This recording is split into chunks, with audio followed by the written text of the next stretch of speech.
सुनील, बेटा सुनील कहाँ है? अरे जरा एक गिलास पानी तो दे दो। हाँ माँ, अभी आया। क्या माँ, पानी तेरे सर के पास ही तो रखा है। क्या हो गया है, तबीयत खराब है क्या? अरे नहीं नहीं, वो उठने का मन ही नहीं कर रहा था तो देखा ही नहीं। वैसे क्या कर रहा है? यहाँ बैठना मेरे पास।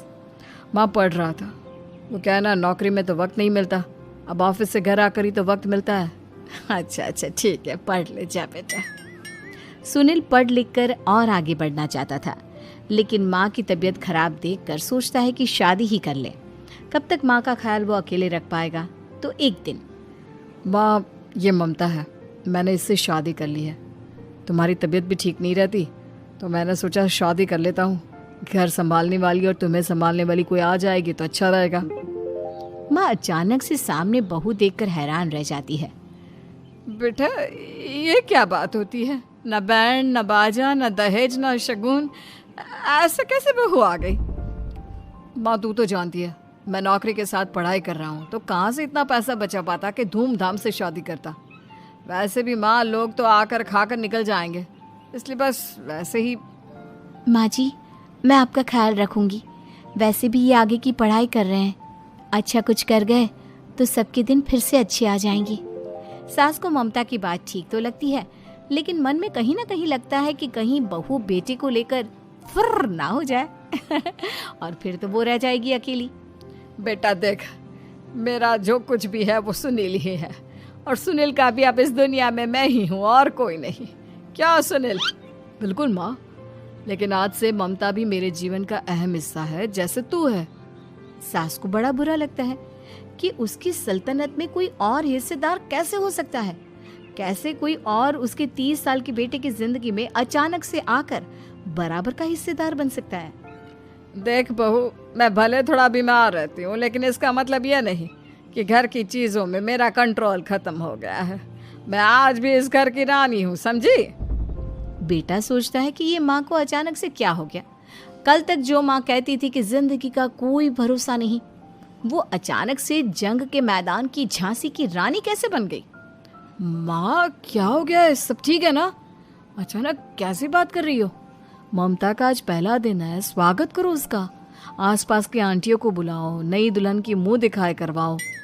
खैर, सास होने का फर्ज निभाती है और बाद में एक सहेली के साथ बाहर निकल जाती है। क्यों री बताया नहीं कि बेटे का ब्याह कर रही हो? वैसे तो सारा दिन हम ही में घुसी रहती हो। अरे मुझे भी तो अभी पता चला, यूं अचानक सर पर लेकर आ गया। कहता है बहू है माँ तुम्हारी, अब इसको भी इतना ही मैं प्यार करता हूँ जितना तुझे करता हूँ। लो जी, ये क्या बात हो गई? क्यों इतना प्यार करता है? अरे माँ का प्यार तो ज्यादा होता है। अब उसको तो कोई दूसरा पति मिल सकता है, लेकिन तुम ही बताओ, क्या माँ की ममता किसी और की हो सकती है? ना जी ना, बेटे को समझाओ ये बात। अरे क्या समझाऊं, मुझे तो खुद ही समझ में नहीं आ रहा कि क्या हो रहा है। जो बेटा कल तक माँ माँ करता था, अचानक से बीवी बीवी का राग आलाप रहा है। देखा, उसकी बीवी ना सुंदर और जवान है। सुंदरता के आगे तो एक से एक नहीं टिके, तो तेरा बेटा किस खेत की मूली है? सास को भी समझ में आ जाता है कि बहू की सुंदरता के आगे माँ का प्यार किसी काम का नहीं। उधर बीवी, ए जी, अम्मा जी सहेलियों को छोड़ने गई थी, अभी तक आई नहीं, हम देख आए क्या? अरे रहने दो ना, आ जाएंगी। कहाँ जाएगी, उनकी आदत है, एक बार जाती है तो पूरी पंचायत खत्म करके ही आती है। अच्छा ही है, खाना वाना खा कर गई होगी। छोड़ो ना, घूमेगी तो खाना पचेगा, नहीं तो ऐसे ही खाट पकड़ लेगी। बहू भी शांत हो जाती है। उधर सास सोचती है कि आज थोड़ा देर से ही घर जाती हूँ, जब बेटा परेशान होकर ढूंढेगा तब मजा आएगा। बीवी को खुद ही पता चल जाएगा कि माँ के आगे उसकी दाल नहीं गलेगी। लेकिन वहीं दूसरी ओर घर पर, ए जी, माँ जी अभी भी नहीं आई, हमको तो घबराहट हो रही है कि क्या करें, जाकर पता करें किसी के घर। अच्छा, कहाँ जाओगी ये भी बता दो। पहला दिन है तुम्हारा इस घर में और एक ही दिन में मोहल्ला छानोगी क्या? हाँ, तो आप भी तो नहीं जा रहे हैं ना, हमको फिक्र हो रही है। अरे यार, ये रोज का है अम्मा का, खाओ और सो जाओ। बस फिर क्या था, बेटा बहू खाना खाते हैं और कमरे में सोने चले जाते हैं। उधर जब सास को कोई देखने नहीं आता तो वो हार कर घर आ जाती है, जहाँ वो देखती है कि सारे घर की लाइट्स बंद है। सास को गुस्सा आता है। बहू, ममता बहू कहाँ हो? लेकिन सारे दिन की थकी बहू को ऐसी नींद आती है जैसे किसी ने भांग की गोली खिला दी हो। वो तो नहीं उठती। उठकर आ जाता है बेटा। क्या बात है अम्मा, काहे चिल्ला रही हो? अरे सो जाओ ना, सुबह की थकी है बहू, वो सो रही है। जोर से बोलोगी तो नींद खुल जाएगी उसकी। माँ को गुस्सा आ जाता है। फिलहाल तो सो जाती है, लेकिन मन ही मन ढेर सारा जहर बहू के लिए भरा होता है। सुबह बहू चाय बना रही होती है कि सास धीरे से गैस तेज कर देती है, जिससे चाय का बर्तन जल जाता है। और जैसे ही बहू चाय का बर्तन उठाती है उसका हाथ जल जाता है। मेरा हाथ जल गया। वो जोर जोर से चिल्लाकर इधर उधर भागती है कि सास थोड़ी देर में उसके हाथ में पानी डाल देती है। हाय रे बहू, क्या कर रही हो? पहली बार रसोई छुई हो क्या? सासू माँ गलती से गैस तेज रह गई थी और बर्तन जल गया, जिससे मेरा हाथ जल गया। हाय रे, कितना गंदा दाग। छी छी छी छी, मुझे तो उल्टी आ रही है तेरा गला हुआ मांस देखकर। तू ना मुझे अभी साथ से खाना मत लगाना। बहू भी खुद का हाथ देखती है तो उसे भी रोना आ जाता है। कुछ दिनों के बाद सास की सहेली आती है। बहू चाय बनाकर लाती है। उसके जाने के बाद सहेली कहती है, बहू की सुंदरता ऐसी है कि कोई भी दीवाना हो जाए। वैसे तेरे बेटे का क्या हाल है? अरे वैसा ही है, बहू के पीछे लट्टू। क्या करूं, कुछ समझ में नहीं आ रहा। मैंने तो बहू के चेहरे पर दिवाली के पटाखे की चक्री फेंक दी, उसका पूरा चेहरा जल गया। अब देखो ना रही सुंदरता, और ना ही अब मेरा बेटा उसे पूछता है। अरे अब तो वो उसे छोड़कर दूसरी भी देखने को बोल गया है मुझे। बहू सारी बात सुन रही होती है।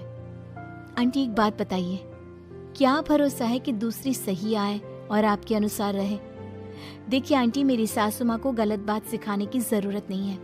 हमारा परिवार साथ में खुशी से रह रहा है। देख बहू, मेरी सहेली की बेइज्जती ना कर, वही अच्छा रहेगा तेरे लिए, समझी? बहू नहीं मानती है। वो बार बार उनकी सहेली को घर से निकल जाने को कहती है। तभी सास की सहेली पास के चूल्हे से लकड़ी लाकर बहू के चेहरे पर लगा देती है। बहू जोर जोर से रोने लगती है। अरे ये क्या कर दिया? मैंने कहाँ किया, ये तो तूने किया। तू ही नहीं चाहती थी कि बहू बेटे के साथ रहे, भला मैं क्यों करूंगी? मैं तो चली, निपटो अब। बहू रो रही होती है, दर्द से चिल्ला रही होती है, लेकिन सास उसे डॉक्टर के पास नहीं ले जाती। तभी पति आता है।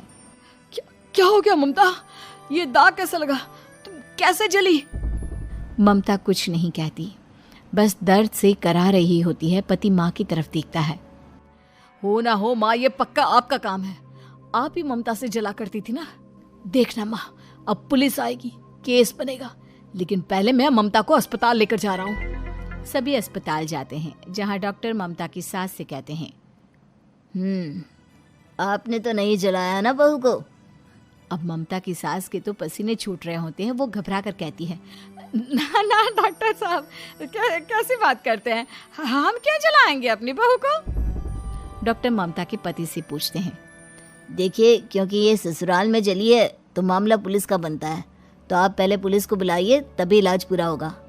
सास डर जाती है कि अब तो बच्ची जिंदगी जेल में ही रहना होगा। रहने दीजिए ना, पुलिस को क्यों बुलाना? सारी हंसी खत्म हो जाएगी जब पुलिस के डंडे पड़ेंगे। बहू को जलाना भले ही बहुत आसान हो, लेकिन उसके बाद सारी जिंदगी जेल की हवा खाना। सास डर जाती है। पुलिस आती है। पास लेटी दर्द से करा रही ममता स्टेटमेंट देती है। तो क्या हुआ था? कैसे जली आप? ममता पास खड़ी सास को देखती है। बेटी बताओ, कैसे जल गई तुम? ओए, काका का किरण वाली शाहरुख, चुप, बिल्कुल चुप। सास चुप। सभी इंतजार करते हैं कि ममता क्या बोलेगी। जी, मैं खाना बना रही थी, लकड़ी उड़कर मेरे ऊपर गिर गई और मैं जल गई।